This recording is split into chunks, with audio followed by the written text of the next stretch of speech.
अस्सलाम वालेकुम नाज़रीन, मैं हूं अरसलान खोकर। आप देख रहे हैं प्रोग्राम असल बात। आर्मी चीफ का दौरा है चाइना बड़ी इंपॉर्टेंस का हामिल है। इसहाक डार साहब जो अमेरिका का दौरा किया उन्होंने, उसमें बड़े डिफरेंट चीज़ों को बड़े डिफरेंटली डिस्कस किया गया और पाकिस्तान ने एक मुख्तलिफ रंग अपनाया है बैन अवी सतह पर। और जिस तरह से पाकिस्तान को अब अमेरिका जैसे ताकतवर मुल्क में अहमियत मिल रही है और जिस तरह से भारत का प्रोपेगेंडा निगेट हो रहा है या उसको धक्के पड़ रहे हैं, ये एक बड़ी अलग मूव है। और पाकिस्तान ने अल्हम्दुलिल्लाह ये सारी मूव खुद अपनी मेहनत से बनाई है। ना हम किससे लड़ना चाहते थे और ना अब हम किसी से लड़ना चाहते हैं, हाँ, लेकिन हम अपने दिफा का भरपूर हक रखते हैं और ताकत रखते हैं। उसी ताकत का जो शोकेस हुआ हमारी एयरफोर्स की तरफ से, हमारी आर्म फोर्सेस की तरफ से, उसी का मज़र है कि पूरी दुनिया में पाकिस्तान रिलेटेड अब पॉलिसीज़ में तब्दीली आ रही है। चाहे गल्फ़ कंट्रीज़ हों या यूरोप हो, बड़ी तेज़ी से पाकिस्तान को लेकर अपने मौक़िफ़ में, अपनी पॉलिसीज़ में तब्दीली कर रहा है। और ख़ास तौर पर रशिया एक बड़ी ज़बरदस्त ब्लॉक बन रहा है, एक चेन बन रही है। पाकिस्तान, रशिया और चाइना इस खित्ते के बड़े की कैरेक्टर्स के तौर पे सामने आ रहे हैं। और चाइना हमेशा से हमारे लिए भाइयों की तरह हमारा दोस्त मुल्क है, हमारे साथ अच्छे बुरे वक्त में खड़ा रहा, और जो बुरे वक्त में खड़ा रहता है उसको कभी भूलना नहीं चाहिए। और चाइना के लिए भी हम हमेशा उसके साथ खड़े रहे। और हालिया जो कुछ हुआ वो आपके सामने है, उसकी बार बार उसको दोहराएं, उस पर बात करें, ये ज़रूरी भी है क्योंकि उसके हवाले से बहुत सारे डिफरेंट एस्पेक्ट्स हैं जो अब जहतें खुल रही हैं। वो शायद उसी वॉर को लेकर और उसी वॉर के नतीजों को लेकर पूरी दुनिया में पॉलिसी पैराडाइम शिफ्ट आ रहा है। ये पॉलिसी पैराडाइम शिफ्ट क्या है, इस पर भी बात करेंगे। और दौरा है चाइना आर्मी चीफ का, फील्ड मार्शल आसिम मुनीर का, और साथ ही साथ इसहाक डार साहब का जो दौरा है यूएस का, उस पर भी बड़ी डिटेल बात करेंगे। और सबसे इम्पॉर्टेंटली भारत के अंदर से अब बड़ी बड़ी आवाज़ें उठ रही हैं असेंबली में, रोज़ाना की बुनियाद पे उनके अपने एलाइज भी और अपोजिशन अब सवालात खड़े कर रहे हैं कि कब हुआ था पहलगाम, किसने किया था पहलगाम और कैसे हुआ था, क्यों पाकिस्तान पर झूठा इल्ज़ाम लगाया और उसके सबूत दो। चिदम्बरम जो कि पहले मिनिस्टर भी रह चुके हैं और बड़े इंपॉर्टेंट मिनिस्टर रहे हैं, बड़ी इंपॉर्टेंट मिनिस्ट्री थी उनके पास दाखिला की, वो खुद ये कह रहे हैं कि ऐसा काम कोई पाकिस्तान से हुआ मुझे तो नहीं लगता, और उनकी इंफॉर्मेशन के मुताबिक ये सब कुछ इंडिया का अपना घड़ा हुआ ड्रामा है। यही उनका मीडिया पोर्ट्रे करने की कोशिश कर रहा था। और इसी जो प्रोपेगेंडा है इसको ना तो मगरिब ने बाय किया, ना अमेरिका ने बाय किया, ना दुनिया में किसी और जगह ने इसको बाय किया। यह आइडिया पिटा, इसके बाद वो भी हमारे हाथ से पिटे, और आज दुनिया में एक डिफरेंट तरह का पाकिस्तान दिख रहा है। लेकिन क्या भारत के अंदर जो आवाज़ें उठ रही हैं उसको बहुत सीरियस लेना चाहिए, क्योंकि वहाँ पर मोदी की जो गवर्नमेंट है वो सिर्फ और सिर्फ हिंदुत्वा टेररिज्म प्रोड्यूस कर रही है या हिंदुत्वा सहूनियत प्रोड्यूस कर रही है, बिल्कुल वैसे ही जैसे इसराइल।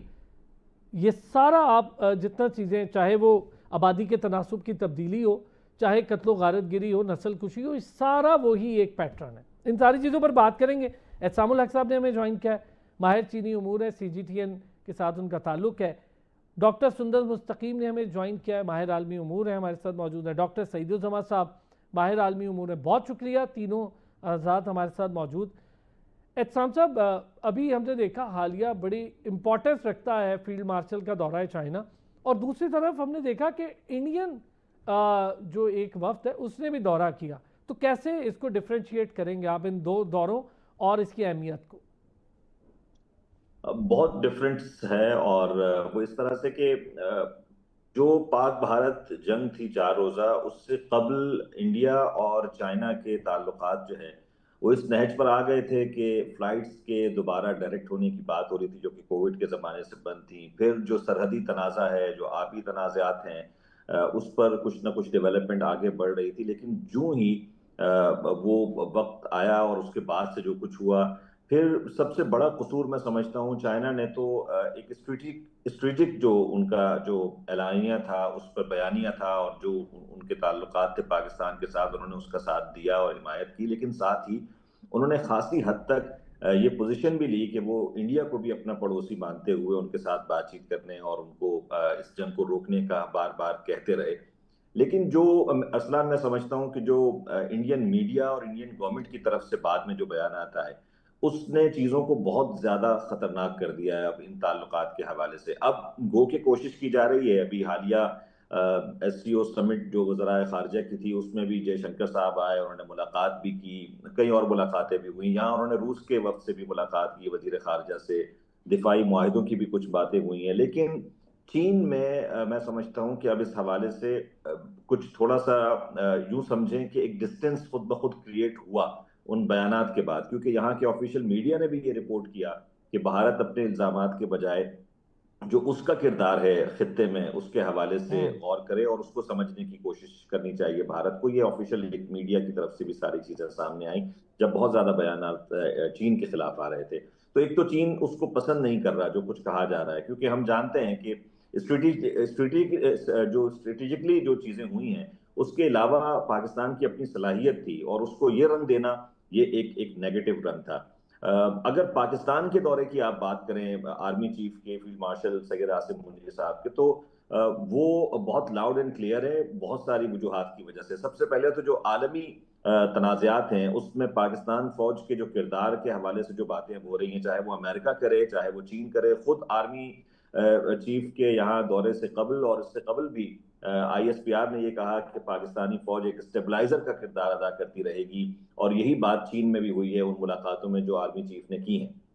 तो एक तो इस तनाजुर में चीजों को समझें। दूसरा जो बहुत इंपॉर्टेंट चीज है इस वक्त पाकिस्तान के लिए वो CPEC और उससे जुड़ी बहुत सारी चीजें हैं, और CPEC की रफ्तार, पाकिस्तान की मईशत, कर्जों की रीशेड्यूलिंग, पाकिस्तान के IMF के साथ मामलात, और फिर साथ साथ पाकिस्तान में जो चीनी मंसूबे हैं और जो चीनी अमला है, जो चीनी शहरी हैं, उनकी हिफाजत के लिए बहुत सारी कोशिशें हैं जो कि माजी में बात होती रही है। मेरा ख्याल है अब वो जो फेज था एक डेडलॉक वाला, उससे आगे निकल कर चीजें जो है वो दूसरी जानिब एक मफाहिमत की जानिब जाती हुई मुझे और हमने नजर आ देखा रही इत्साम के हरबी सलाहियतों का जिक्र हो तो इस चीज़ का मोतरफ चाइनीज़ मीडिया, आप चूँकि खुद चाइना मीडिया सर्विस को देख भी रहे हैं, चाइनीज़ मीडिया भी इसका मोतरफ है कि पाकिस्तान ने चाइना की टेक्नोलॉजी को पूरी दुनिया में एक कामयाब टेक्नोलॉजी के तौर पे मुतारिफ करवाया। डॉक्टर सुंदर साहिबा, इस वक्त जो फील्ड मार्शल का दौरा है चाइना है, बड़े अच्छे तरीके से पाकिस्तान मेरा ख्याल है इस कैनवस पे अपनी portray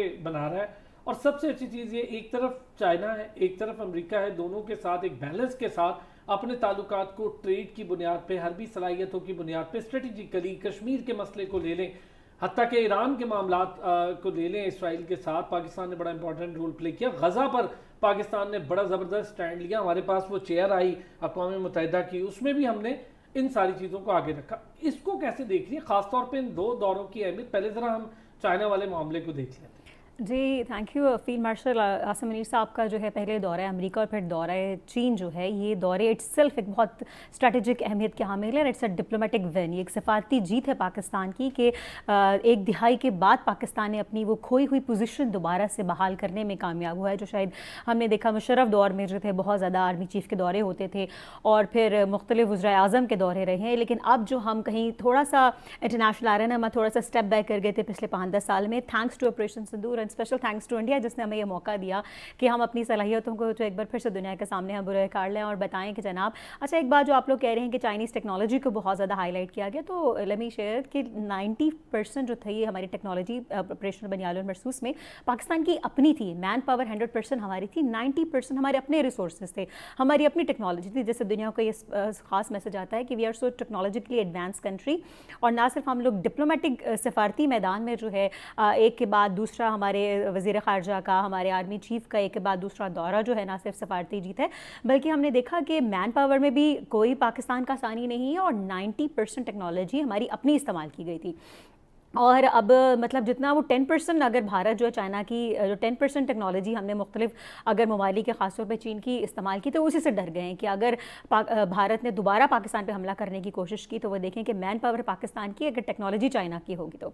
so in any way जनाब कि अभी आप देखें कि अभी रिसेंटली आसिम मुनीर साहब का जो दौरा चीन है उस पर जो है सिफारती जीत तो है ही, लेकिन उसके अलावा उन्होंने जो पाकिस्तान के फोर्सेस के जो इकदाम को सराहा in terms of protecting the Chinese people in Pakistan जो हमने देखा कि टीटीपी ने गुज़श्ता अदवार में जो है वो हमले किए और बड़ा पाकिस्तान को मैनिपुलेट करने की कोशिश की, तो अब हमारी स्पेशल फोर्सेस ने जिस तरह से प्रोटेक्शन दी है, जितने भी डैम्स पे चाइनीज़ काम कर रहे हैं, चाइनीज़ इंजीनियर्स जो काम कर रहे हैं, चाइनीज़ डिप्लोमेट्स जो पाकिस्तान में बड़े आराम से वो पाकिस्तान में ख़ासतौर पर कैपिटल सिटी में मौजूद हैं, तो इसमें हमारी जो स्पेशल फोर्सेस को उन्होंने बेहद सराहा।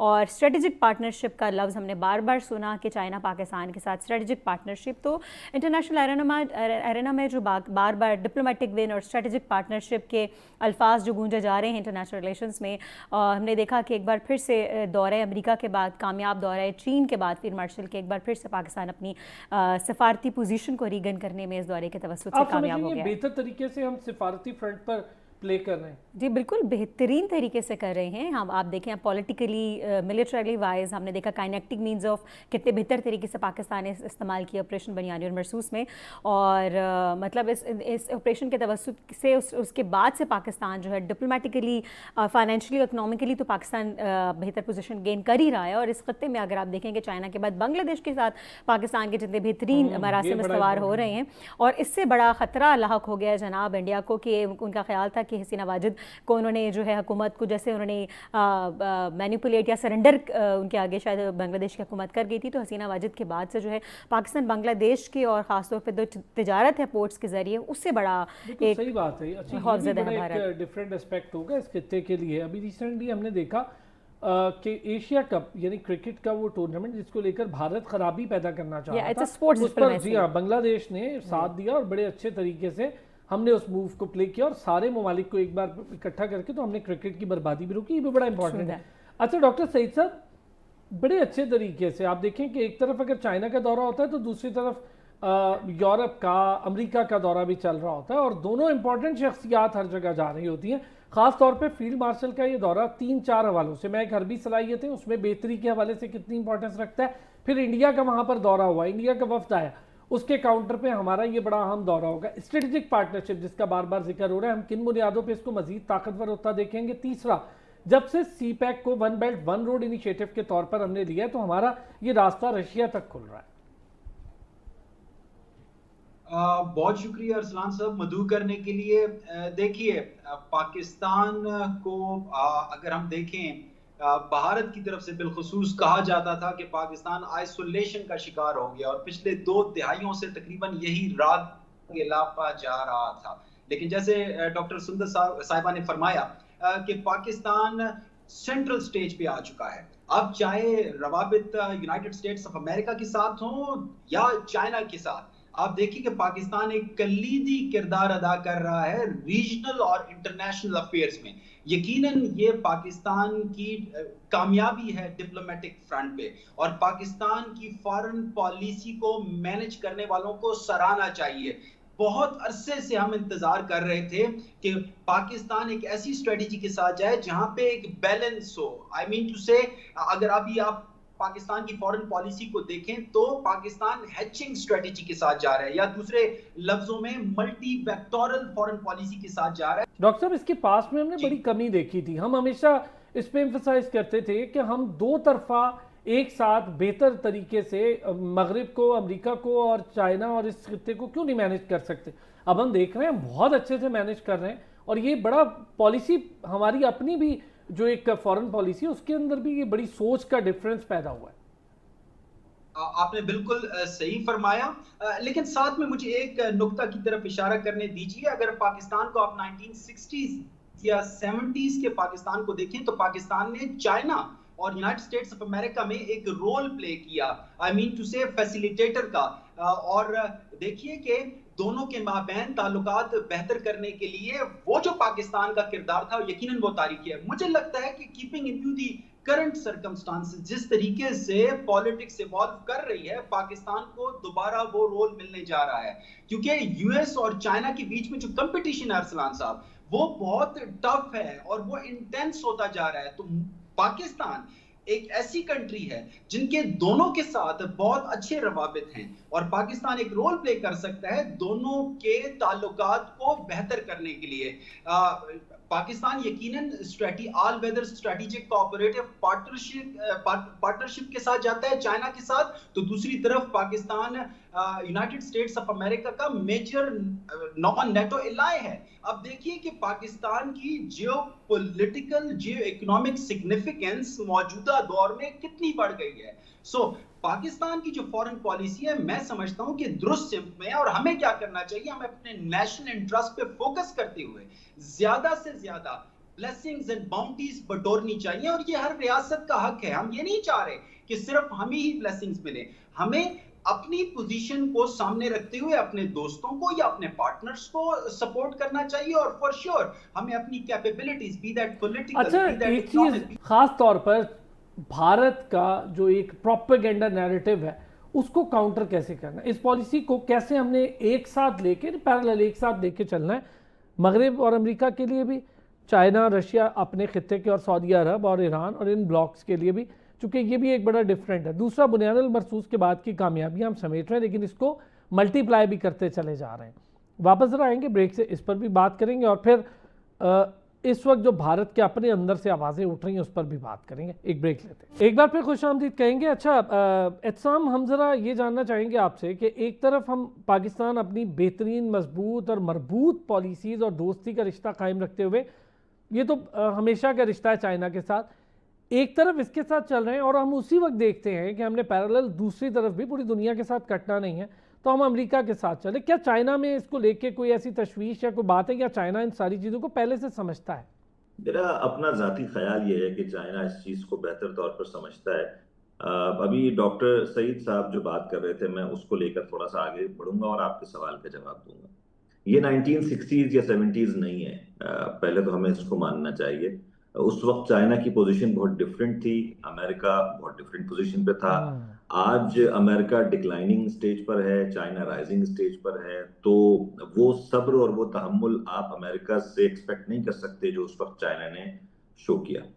एक चीज। दूसरा ये कि पाकिस्तान अब तक एक इस तरह से बैलेंस रखने में कामयाब रहा है कि एक तो खित्ते की सूरत हाल ऐसी है, फिर कुछ टेस्ट हो गए जो नाकाम हो गए भारत की सूरत में और हमले की सूरत में, तो पाकिस्तान की पोजीशन बेहतर हुई।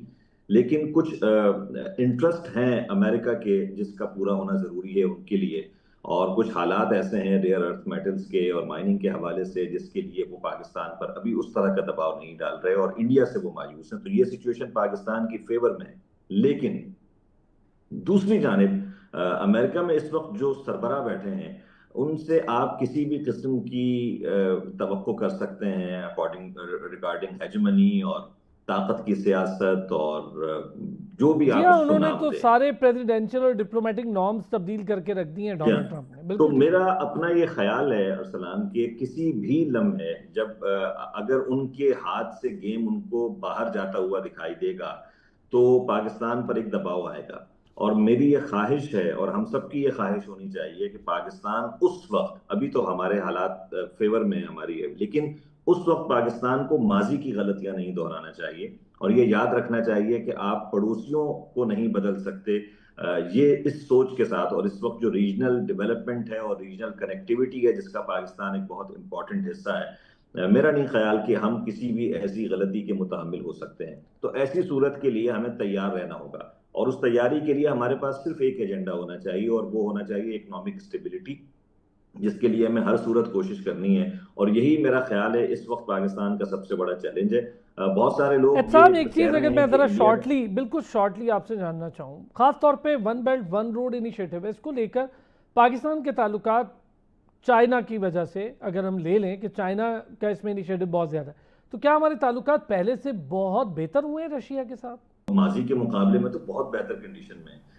और ये भी याद रखें कि जिस रीजनल कनेक्टिविटी और स्टेबिलिटी की मैं बात कर रहा हूँ बार बार, चाहे वो एससीओ के प्लेटफॉर्म से हो या सार्क के मुतबादिल की जो आवाज़ें आ रही हैं उसके हवाले से हो, फिर ब्रिक्स के हवाले से जो पाकिस्तान के अलावा जितने ममालिक शामिल हैं उसमें इंडिया की जो सूरत हाल है उस हवाले से हो, तो तमाम चीज़ें इस वक्त रीजनल कनेक्टिविटी और अच्छे ताल्लुकात के हवाले से पाकिस्तान की फेवर में है। सेंट्रल एशियन स्टेट्स तक और उससे आगे हम यूरोप तक जाना चाहें वो भी हमारा ठीक है। पाकिस्तान एक रीजनल एक की कैरेक्टर के तौर पे पाकिस्तान को अब ये पोजीशन बरकरार भी रखनी होगी। दूसरी तरफ जरा डॉक्टर सुंदर, जो अभी इसहाक डार साहब का दौरा है चाइना, उसमें बहुत सारे डिफरेंट चीज़ों पर, बहुत सारे जहतों पर बात हुई, लेकिन एक इम्पॉर्टेंस ये है कि बड़ा खुलकर इस पर बात की जा रही है कि भारत दहशत गर्दाना प्रोपेगेंडे के जरिए दुनिया को गुमराह करने की कोशिश कर रहा था, उसमें वो नाकाम हुआ। वो दो तरफा समझ रहे हैं लोग, ख़ासतौर पर जो NIA यानी नेशनल इन्वेस्टिगेशन एजेंसी की वो रिपोर्ट है जो पहलगाम वाक़े को लेकर है, उसको छुपाया जा रहा है, उसको सामने नहीं लाया जा रहा। अब हम नहीं कह रहे, हम तो पहले से इसकी बात कर रहे थे। ये अब इंडिया के अंदर से आवाज़ें उठ रही हैं। चिदम्बरम जैसा जिनका जिक्र किया, वो खुद कह रहे हैं कि ये मामला मुझे भारत का लगता है और भारत ने खुद किया। अब ये दौरा और इस तरह के भारत की साजिश और प्रोपेगेंडा जो दम तोड़ रहा है, इसको लेके ज़रा हमें बताएं कि क्या सिचुएशन रही है हमारी, क्या सिचुएशन होने जा रही है आगे। अरसलान साहब, ये भी पुरानी बात होगी कि टेररिज्म के नाम पर पाकिस्तान को मैनिपुलेट करने की कोशिश कर रहा था। अब चूँकि दुनिया ने उसका असली चेहरा जो है वो बेनकाब हो चुका है भारत का, और इतनी बार हो चुका है।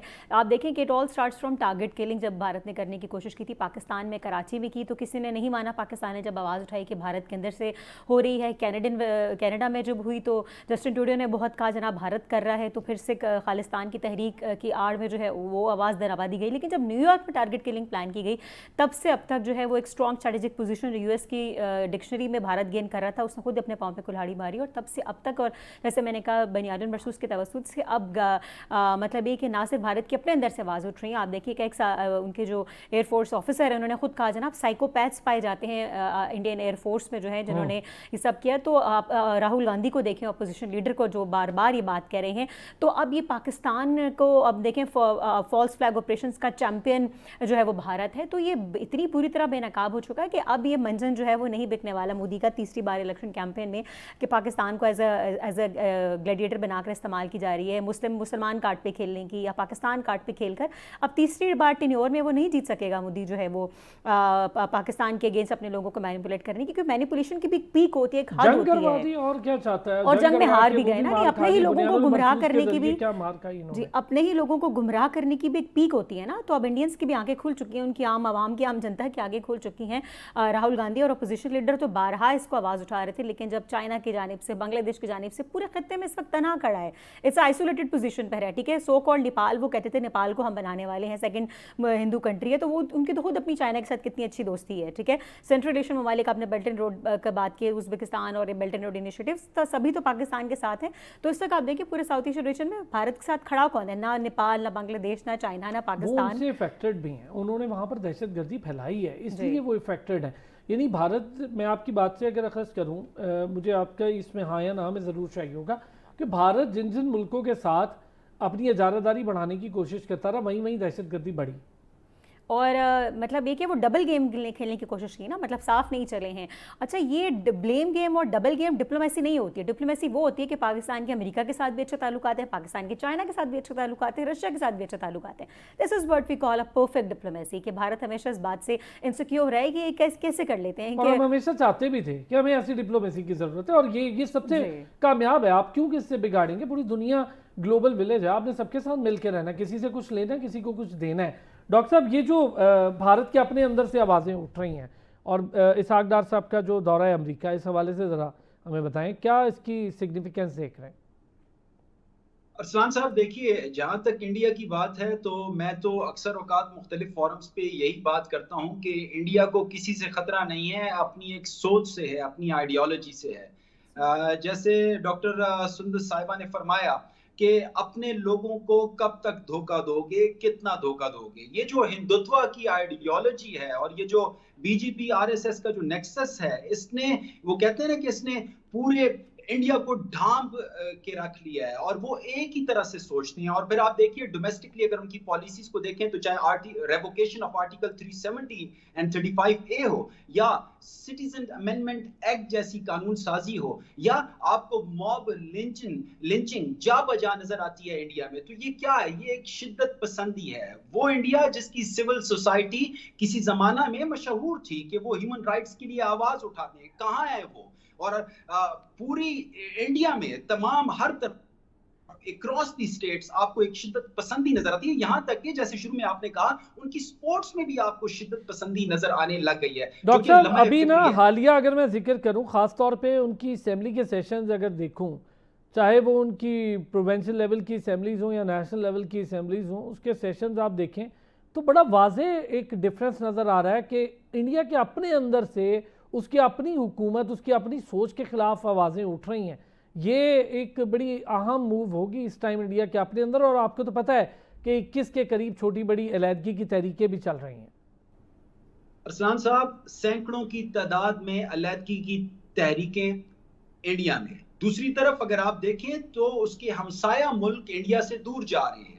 पहले अफगानिस्तान, फिर उसके बाद बांग्लादेश, और अब रिसेंट इजराइल ईरान का जो क्राइसिस हुआ उसमें हमें मालूम पड़ता है और हम समझ सकते हैं कि ईरान भी इंडिया से, यू कहते हैं ना, ड्रिफ्टेड अवे फ्रॉम इंडिया। सो मुझे लगता है कि इंडिया को अपनी पॉलिसी को तरतीब देने की जरूरत है, और इंडिया के जो ख्वाब हैं वो शर्मिंदा ताबीर नहीं हो सकते। इंडिया एक हेजेमॉन बनना चाहता है। डॉक्टर साहब, एक ब्रेक लेता हूँ, ब्रेक से आते हैं ज़रा कश्मीर के इशू पर। ये राइट टाइम है और कश्मीर के इशू पर पूरी दुनिया में तो बात हो रही है। अमेरिका ने इसको एक बार फिर उजागर किया, इस मसले को, ये कहकर कि इसके सालिसी की अगर ज़रूरत है तो डोनाल्ड ट्रंप करवाने को तैयार हैं, जबकि इंडिया तो समझता था कि हमारा ये मसला है, हम अकेले कर लेंगे। जबकि ये अक़वाम मुत्तहिदा के चार्टर के मुताबिक ये मामला जब तक हल नहीं होगा, जब तक कश्मीरियों को हक के खुद इरादियत नहीं मिल जाता। ज़रा वापस आते हैं ब्रेक से इस पर बात। एक बार फिर खुश आमदीद कहेंगे डॉक्टर साहब। ज़रा कश्मीर के इशू को भी हाईलाइट किया गया बहुत तेज़ी के साथ। आप समझते हैं राइट टाइम है इस पर, कश्मीर इशू पर हमें किस तरह से अपनी पॉलिसी मुरतब देनी है और क्या करना चाहिए इस टाइम? देखिए अरसलान साहब, अगर जैसे कि आपने पहले ये पूछा कि इसहाक डार साहब का जो दौरा है, उससे पहले हमारे फील्ड मार्शल आसिम मुनीर साहब का अमेरिका का दौरा है, आप देखिए कि ये कितने सिग्निफिकेंट हैं। और यूएस पाकिस्तान के जो रिलेशंस हैं मेरे ख्याल से स्ट्रेटेजिक होते जा रहे हैं, और there is recalibration of regional security architecture, be that South Asia, be that Central Asia, be that broader Asia. अब इस तनाजुर में पाकिस्तान को अपनी इस पोजीशन के तहत कश्मीर पे, जो कि यूनाइटेड स्टेट्स ऑफ अमेरिका की तरफ से जा बजा स्टेटमेंट्स आई हैं, यहां तक कि प्रेसिडेंट ट्रंप ने इसको इस कश्मीर के डिस्प्यूट को बहुत अहम करार दिया और उन्होंने मेडिएशन का भी उन्होंने ऑफर की। सो मैं समझता हूं कि ये राइट टाइम है पाकिस्तान को डिप्लोमेटिकली अपनी आउटरीच बढ़ाने का, न सिर्फ United states of America, China, बल्कि खिता में और खिता से बाहर एक्स्ट्रा रीजनल जितने भी हमारे जो हमारी पार्स हैं, एक्स्ट्रा रीजनल पार्स हैं, हमें उनसे रवाबित बढ़ा के कश्मीर का इशू हमें उठाना चाहिए। देखिए, इंडिया को भी इस चीज को समझना होगा कि without resolving the Kashmir dispute वो ख्वाब, वो मंजिलें नहीं हासिल कर सकता। उनकी नेचर में नहीं है समझना डॉक्टर साहब, उनके डीएनए में समझना नहीं है। अगर होता तो ये मामला यहाँ तक ना आता। उनके डीएनए में सिर्फ दहशतगर्दी है। एहसान साहब, सिचुएशन जो इस वक्त है, ख़ास तौर पे भारत के अपने अंदर से पहलगाम को लेकर अब बड़े वाजे कह रहे हैं कि ये सब भारतीय ड्रामा था। दूसरी तरफ कश्मीर का मसला, बेहतर सिचुएशन है इस टाइम कश्मीर के मामले पर ज़रा ज़्यादा काम करने की, और किस तरीके से इस पर ज़रा ज़्यादा काम किया जा सकता है? मेरा ख्याल है अरसलान, हमें अपने हिसाब से अपने नैरेटिव को लेकर चलना होगा, क्योंकि दूसरी जानिब मुझे ये कहने की इजाज़त दें कि जो पर्सनैलिटी, करिश्मा जिसकी मोदी साहब जो है वो खा रहे थे काफ़ी अरसे से, वो अचानक से धड़ाम करके सब कुछ तबाह हो गया है। फॉरेन पॉलिसी भारत की इस हद तक नाकाम है कि उनको रीबिल्ड करने की ज़रूरत पड़ रही है। डिफेंस चीफ जो हैं उनके अभी हालिया, मेरा ख्याल है कुछ 10-15 दिन पहले उनका एक बयान है कि पाकिस्तान को चीन, बांग्लादेश, भारत को चीन, बांग्लादेश और पाकिस्तान तीनों तरफ से खतरात का। तो आपकी फॉरेन पॉलिसी क्या कर रही थी सिवाय अफगानिस्तान के? इस वक्त आपके अपने नेबर किसी के साथ भी बेहतर ताल्लुकात नहीं है। एक ईरान था जिसको आपने उस 4 रोज़ा जंग में जो कुछ कहा उसके बाद दूरी हो गई, और फिर उन पर जो अटैक हुआ उसमें जो आपका मौक़िफ़ था उसकी वजह से भी, तो वो अपने आप, वो मुआशरा खुद जो है वो इस वक्त जवाल का शिकार है। बहुत अच्छा होगा, मैं अगर उनके वेल विशर के तौर पर बात करूं, जो कि मैं नहीं हूं, और मैं ये चाहूंगा कि बहुत बेहतर होगा कि वो खुद समझ जाएं और इस हुकूमत से इजाज़त लें और उनसे कहें कि आप जाएं जनाब, और स्ट्रक्चर अपनी जो है उसकी जानिब जाएं, फॉरेन पॉलिसी की तरफ, क्योंकि पूरी दुनिया में इस वक्त कोई एक मुल्क ऐसा नहीं है जो उनके साथ खड़ा हो। एक वक्त था जब वो झप्पियां डालते थे तो उसको बड़ा दिखाया जाता था, जी बड़ा करके कि वाह क्या जबरदस्त लीडर हैं हमारे। और अब आपने हाल में देखा होगा केयर स्टारमर के साथ जब वो मिल रहे थे तो वो नहीं चाह रहे थे कि वो उनसे गले मिले, लेकिन उन्होंने जी हाँ, कनाडा के साथ जिस तरह टेंशन राइज हुई है, और आपने G10 ममालिक के वो सरबराहान इजलास में देखा, तस्वीर तक से बाहर निकाल दिया गया, तो हालात उसके अपनी जगह गिरता फिरता है वो स्टेज के ऊपर चढ़ते हुए। वैसे भी खैर अब ये एक खुद सोच होती है डॉक्टर सुंदर कि एक बंदा जो कि टेररिस्ट है, टॉप लिस्टेड टेररिस्ट है, जिस पर अमेरिका जाने पर पाबंदी हुआ करती थी, उसको आप वजीर आजम बना देंगे तो सोच तो पूरी तब्दील होके आपकी टेररिज्म की तरफ जाएगी।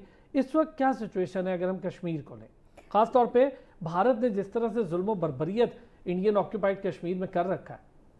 जी, आप देखेंगे जिस तरह कि अभी उन्होंने बजा फरमाया कि जिस तरह अभी एस जयशंकर बहुत पीछे और हमारे सागदार साहब बहुत आगे होते हैं। कहाँ गई वो बड़ी बड़ी बातें एस जयशंकर साहब की? आपने देखा ऑपरेशन बनियाद मरसूस के दौरान तो उनको एक बयान भी सामने नहीं आया और बड़ी शेकिंग स्टेटमेंट्स जो थी उनकी लीडरशिप, टॉप लीडरशिप की जानिब से आती रही है। तो जो अपने ही मुल्क के स्टैंड को स्टेबल नहीं रख सके हैं, वो कश्मीर के स्टैंड को कैसे लेकर आगे बढ़ेंगे? And we are so glad कि डिफरेंट फॉरम्स पे इंटरनेशनल लेवल पर जो कश्मीर का जिक्र बार बार किया जा रहा है। And thanks to our top leadership के जो अपने हर दौरे पर कश्मीर का जिक्र करना नहीं भूलते हैं।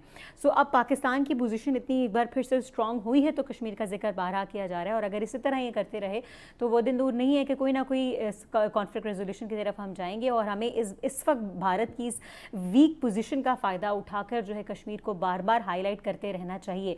इस वक्त पाकिस्तान एनानी में जितनी स्ट्रांग पोजीशन पर है, बहुत अरसे के बाद आई विजन पे कि इकनॉमिकली एनानी में हम लोग इससे भी बेहतर और मजीद स्ट्रांग पोजीशन गेन करें, लेकिन कश्मीर के बारे बात करना हमें नहीं भूलनी चाहिए। और ये सारी की सारी उम्मीदें जो हैं हमें सिर्फ अपनी गवर्नमेंट सेक्टर से, आर्मी लीडरशिप से नहीं करनी चाहिए। हमारे जो थिंक टैंक्स हैं, डॉक्टर सुंदर मैं देख रहा हूँ कि हमारे सिफारत खाने भी बड़ी एक्टिव है, वरना सिफारत खाने इतने एक्टिव नहीं हुआ करते थे। डॉक्टर साहब, एक शॉर्ट सा आपसे मुझे कमेंट चाहिए होगा, बुनियानुल मरसूस की इस शानदार कामयाबी को अगर हम दें और पहलगाम के इस ड्रामे को लेकर, तो क्या आप समझते हैं कि भारत मजीद अपने ही ड्रामे में फंसता चला जाएगा और एक्सपोज हो रहा है?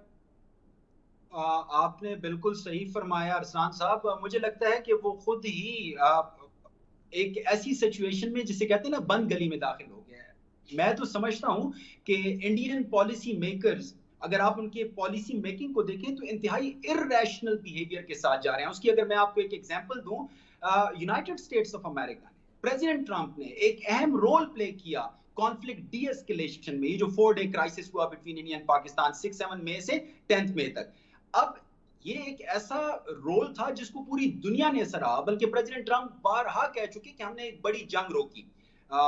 पाकिस्तान ने यकीनन प्रेसिडेंट ट्रंप के रोल को सराहा और नोबेल पीस प्राइज तक के लिए उनको नॉमिनेट करने का कह दिया। लेकिन दूसरी तरफ इंडिया के पॉलिसी मेकर्स को देखिए कि वो यूएस के रोल को एक्सेप्ट करने को तैयार ही नहीं है। बहुत शुक्रिया डॉक्टर सुंदर मुस्तकीम साहिबा, सामुल हक साहब बहुत शुक्रिया, डॉक्टर सईद उज़्ज़मा का बहुत शुक्रिया। नाज़रीन, कल फिर होती है मुलाकात, अपना ख्याल रखिए।